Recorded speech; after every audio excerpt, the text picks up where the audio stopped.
산정관리를 위해 내원한 임신 7개월 임산부에게 체중과 혈압을 측정하고자 할 때 그 이유에 대한 설명, 체중과 혈압을 매번 병원에 갈 때마다 이제 측정을 하게 되거든요. 그러면 산모들이 물어봐요. 체중과 혈압을 왜 매번 측정을 해요? 이유가 있을 거 아니에요? 측정을 할 때는 그때 우리가 그 이유에 대한 설명은 임신성 고혈압이 있는지 없는지를 확인하기 위함이다라고 설명을 하는 것이 정당한데요.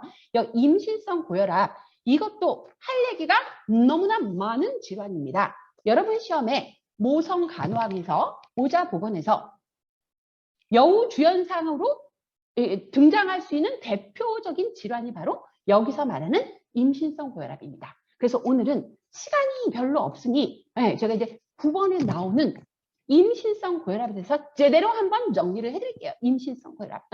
임신성 고혈압은요. 임신한 여성에게, 누구에게?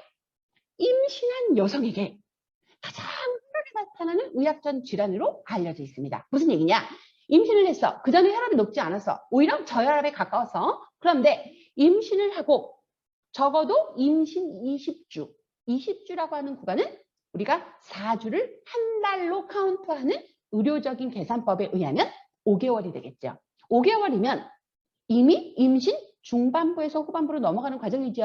자, 임신 5개월, 20주 이후에 갑작스럽게 140에서 90 이상, 그러니까 내과적으로 고혈압으로 인정하는 이상의 혈압 상승이 나타나는 현상을 우리가 임신성 고혈압이라고 합니다. 자, 임신성 고혈압 몇 개월?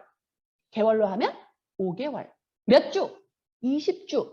20주 이후에 우리가 내과적으로 140에 90이라고 하는 고혈압의 범위를 넘어서는 혈압을 보이는 산모들에게 붙여지는 질환의 이름입니다. 뭐가? 임신성 고혈압. 이 사람은 뭐 때문에 혈압이 높아졌다라고 평가하는 거예요. 의학적으로.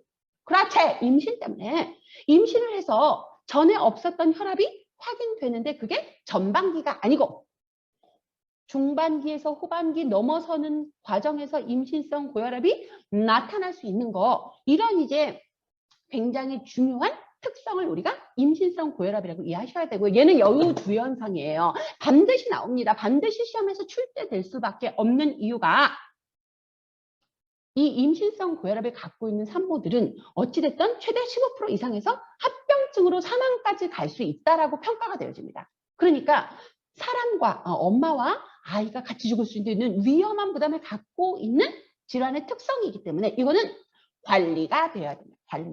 그 관리는 어떻게 되냐? 먼저 진단이 돼야 관리가 될 거 아니에요? 그러면 진단을 하기 위해서 가장 필요한 어떤 진료 단위는 뭐냐? 체중을 측정해서 이 체중이 갑작스럽게 증가해서 전신에 부종을 동반하는 경우 부종으로 인한 혈압 상승까지를 연결해서 평가할 수 있기 때문에 체중을 자주 재서 임산부가 그 임신 기간 동안에 정상적인 체중 증가를 나타내는지 갑자기 20주 이후에 임신 후반부로 가면서 과도하게 체중 증가가 동반되고 전신에 부종을 동반해서 이 부종이 결국은 혈관을 눌러서 순환을 방해해서 혈압을 높게 하는지 이 혈압을 관리하지 않으면 나중에 경련을 일으키거나 의식 손상으로 산모와 태아가 위험해질 수 있는지의 과정을 미리 예측하기 위한 기준이 됩니다. 혈압과 체중 측정. 너무 중요해요. 혈압과 체중 측정. 자, 다시 한번 말씀드릴게요. 임신성 고혈압은 어떠한 분에게 나타나는 질환이다. 1번 밥 많이 먹은 사람, 2번 술 많이 먹은 사람, 3번 임신한 여성. 그렇죠. 3번 임신한 여성. 임신한 여성이 초반, 후반부로 갈수록 내과적으로 140에서 90이라고 하는 고혈압 증상을 갖게 되면서 체중 증가와 혈압이 점점 높아지게 되는 그 현상, 그 형태를 우리가 임신성 고혈압이라고 이해하시면 좋습니다. 임신성 고혈압. 자, 임신성 고혈압은 그래서 20주 이후에 혈압 상승, 그 다음에 체중 증가를 나타나는 산모의 질환으로 우리가 정의하시면 좋고요. 이게 기특하기도 한 게요. 임신성 고혈압을 진단받았어. 그런데 조절을 잘하고 어찌됐든 안전하게 분만을 해서 분만하고 나면요. 3개월 안에 정상 혈압으로 돌아오는 경우들이 많아요. 별 문제 없이 관리가 잘 돼서 병원에서 이제 아기를 잘 분만하고 나면 몇 개월 안에? 3개월 안에. 3개월을 또 주수로 나눠보면 약 12주 정도 되는 거거든요. 12주. 우리가 한 달을 의학적으로 4주를 평가합니다. 자, 그래서 3개월, 이 3개월 안에 정상으로 돌아갈 수 있는 이런 임신성 고혈압은 혈압이 높아지는 단계에서 잘 관리하고 산모에게 더 위험한 상태가 되지 않도록 이제 혈압 관리와 체중 관리와 기타 등등 여러 가지 것들을 산정 관리를 통해서 잘 관리를 해서 정상적으로 분만이 이루어지게 되면 보통 3개월 안에, 12주 안에 이게 정상적으로 돌아오는 경우들이 많기 때문에 그래도 임신성 고혈압 질환 여러 가지 중에 가장 초기 단계로 이해하시면 좋습니다. 가장 초기 단계. 우리가 당뇨도요. 2형 당뇨가 있어요.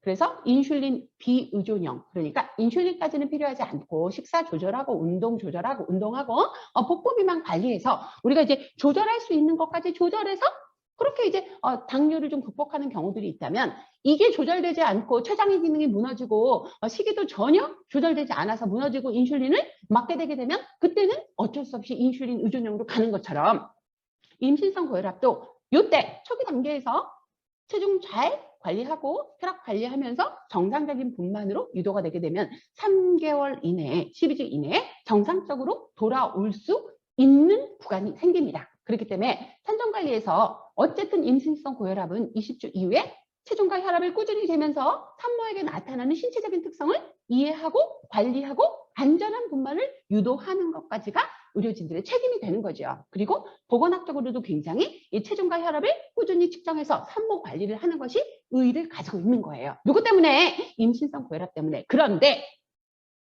이 임신성 고혈압보다 더 진행된 상태에 이제 혈압이 너무 높아져가지고 신장이 그 혈압을 감당할 수 없어서 제대로 여가 기능을 못하게 되면서 내 몸에 필요한 산모 몸에 필요한 단백질이 그냥 신장을 통과해서 밖으로 빠져버리게 되는 이런 현상까지 진행이 된다면 그거는 자간전증으로 좀 더 깊게 관리가 필요한 증상으로 표현이 됩니다. 자간전증. 왜 자간전증이냐? 자간증이라는 게 간질을 한다라고 뜻, 격려를 한다는 뜻이거든요. 경련 전이지만 단백뇨가 소변에서 나올 정도라면 이거보다 더 중증인 거예요. 얘도 똑같거든요. 20주 이후에 혈압이 높아져. 그런데 높아진 혈압이 관리가 안 돼. 계속 부종이 동반돼. 체중은 증가돼. 그러다가 신장의 기능이 무너지면서 혈압이 높아지면 신장의 기능이 같이 무너져 버리거든요. 무너지면서 내 몸에 필요한 단백질이 그냥 소변으로 빠져나가서 소변에서 단백질이 나오게 되는 이런 단계가 바로 경련 직전인 자간전증으로 평가되는 체중 혈압 증가와 단백뇨까지 확인이 되는 그런 단계지요. 그리고 이제 거기서 더 진행이 되게 되면 높아진 혈압을 감당할 수 없어서 산모가 주기적으로 그냥 주기적이 아니지. 그러니까 이제 돌발적으로 계속 경련을 경험하게 되고 이 경련에 의해서 호흡곤란이 오게 되거나 산모에게 상해가 가해지게 된다면 그렇게 된다면 태아도 위험해질 수 있어. 산모와 태아 사망 원인의 두 번째 이유가 되는 것이 바로 자간증이거든요. 지금 이제 9번을 설명하면서 제가 좀 깊게 나가긴 했는데요. 임신성 고혈압은 그래도 체중과 혈압만 증가하는 정도이기 때문에 신장의 기능이 망가지지 않는 단계, 초기 단계 산모의 질환으로 이해하시면 좋다는 거예요. 그래서 임신성 고혈압, 여기를 넘어서면 단백뇨가 나오는 자간전증까지 가고 단백뇨에다가 경련을 동반하게 되는 고혈압 상태가 지속적으로 유지가 되게 되면 그거는 자간증으로 가는 위험한 단계까지 진행이 된 걸로 평가하시면 좋습니다. 자, 뒤에 나와요. 자간전증도 나오고 자간증도 나오고 계속 나올 거기 때문에 오늘은 9번에서 얘기하는 임신성 고혈압의 단계 140에 90을 넘는 혈압의 단계 그리고 더불어 혈압이 높아지는 이유가 부종에 의한 체중 증가와 관련이 있음을 우리가 확인해야 되는 단계 그리고 이제 그런 단계에서 우리가 이 여성의 질환을 뭐라고 부르냐? 임신으로 인한 고혈압을 이제 확인하는 단계라 임신성 고혈압이라고 부른다는 거 그렇게 기억하시면 좋을 것 같아요. 자, 9번까지 설명이 됐습니다. 자, 그 다음에 10번. 오전에 분만을 하고 병실에 입원해 있는 산모를 찾아가 초유에 대한 교육을 시키려고 할 때요. 이것도 모자보건에서 지역사회보건에서 굉장히 중요하게 생각하는 개념입니다. 모유수육 굉장히 강력하게 추천하고 있죠. 자, 그러면 한 번만 여쭤볼게요. 자, 초유를 반드시 먹여야 되는 이유. 1번 남아 돌아서 2번 할 일 없어서. 3번 초유에 어마어마한 성분이 들어있기. 몇 번? 3번입니다. 어마어마한 그 성분들이 어떤 일을 하는지 제가 한번 풀어드리도록 하겠습니다. 일단 이 초유는 아직 발달되어 있지 않은 신생아 위장관계를 성숙하게 하는, 소화 흡수를 돕게 하는 굉장히 좋은 역할을 해줍니다. 또한 비타민도 더 많이 들어있습니다. 분유보다. 또한 면역체를 가지고 있어서 이 면역이라고 하는 그 굉장히 강력한 저항력이 설사나 장염, 그 다음에 이제 회장염이라고 하는 크론이라고 하는 그 질병을 예방하는데 굉장히 도움을 줍니다. 그러니까 소화기계에 나타날 수 있는 위험한 상황을 충분히 안전한 상황으로 돌려줄 수 있는 좋은 성분을 이 면역을 포함하고 있는 초유에서 찾을 수 있다는 거죠. 그 다음에 또 어떤 기능을 하느냐. 특이항체를 가지고 있어요. 특이항체. 이 특이항체는 엄마 몸에서 혈청을 통해서 태반을 통해서 전달이 됐다라고 우리가 이해하면 좋은데, 이 특이항체는요, 중이염, 호흡기 질환 이런 거 있잖아요. 비염이라든지 중이염이라든지 뭐 이런 편도선염, 이런 호흡기 질환을 예방하는데 절대적으로 유효합니다. 특이항체가 있어요. 이 초유에. 그 다음에 여러분 알레르기 예방한다는 걸 알고 계시잖아요. 그 초유를 꼭 수유한 아이들이 알레르기 질환이 굉장히 낮습니다. 그래서 우리가 이제 왜 인큐베이터에 들어갔다 나온 애들 있잖아요. 조사나. 이런 아이들이 아토피라든지 비염이라든지 알레르기에 민감한 이유가 초유를 먹지 못했다라고 평가되어지는 부분이 바로 여기 있습니다. 알레르기도 예방하고 특이항체를 가지고 있기 때문에 호흡기 질환도 중이염도 예방할 수 있는 좋은 이런 근거가 되고 있고, 그 다음에 위장계 관계에 성숙에 도움을 줘서 모유를 먹으면서 소화흡수의 기능이 더 좋아지고, 설사, 장염, 그런 질병, 이렇게 아이에게 치명적일 수 있는 이런 소화기 장애를 알아서 예방해주고, 그 다음에 급성 돌연산화 또는 인슐린 의존형 당뇨에도 굉장히 유효합니다. 적절하다는 거죠. 성분이 적절해서 일형 당뇨, 소아 당뇨를 예방하는데도 초유가 굉장히 도움이 됩니다. 또한 여러분들이 제일 좋아하는 거 인지기능 발달, 머리도 좋아집니다. 어떻게 생각하세요? 그럼 여러분과 제가 공부하기 싫은 이유는 우리가 초유를 덜 먹은 걸로. 저는 확실히 초유를 덜 먹었대요. 엄마가 그러는데 많이 편찮으셔가지고 초유를 좀 덜 먹었다고 하거든요. 그래서 공부는 하기 싫더라고요. 자, 그럼 어쨌든 인지기능의 발달도 굉장히 달라집니다. 굉장히 우수해집니다. 그 다음에 이제 여러분 이거는 그냥 하나 추가해서 말씀을 드리면, 이렇게 이제 엄마 젖을 빨면서 피부를 통해 이렇게 이제 빠는 연습을 잘 하게 되잖아요. 그러면 하악이 발달된대요. 하악이 잘 발달된다는 거죠. 그래서 고기를 씹거나 음식을 씹을 때도 화학 발달로 인해서 도움을 받을 수 있다는 거예요. 뭐 나쁜 거 버릴 거 하나 없는 게 바로 초유죠. 그러니까 초유를 꼭 먹이도록 교육해야 돼요.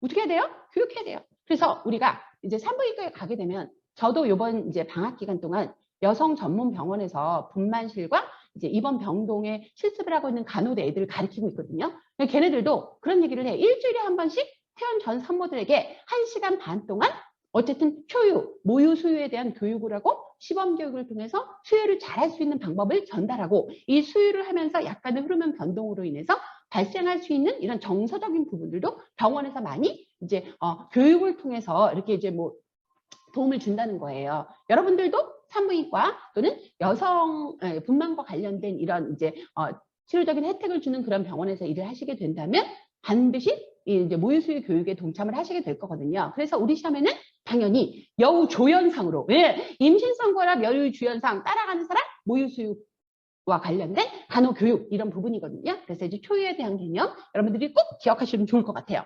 자, 기다리던 쉬는 시간. 여러분 오늘 첫날이라 문제 하나하나가 가지고 있는 의미를 여러분에게 자세히 전달하고자 하는 욕심으로 제가 진도를 많이 빼지 않았어요. 혹시 이제 서운하시다면 뒤로 갈수록 진도가 나가는 속도는 좀 빨라질 거로 그렇게 기대하셔도 좋고요. 다음 이 시간에 11번부터 다시 만나 뵙도록 하겠습니다. 자, 쉬는 시간 잘 이제 쉬시고 다음 시간에 또 뵙도록 하겠습니다. 감사합니다.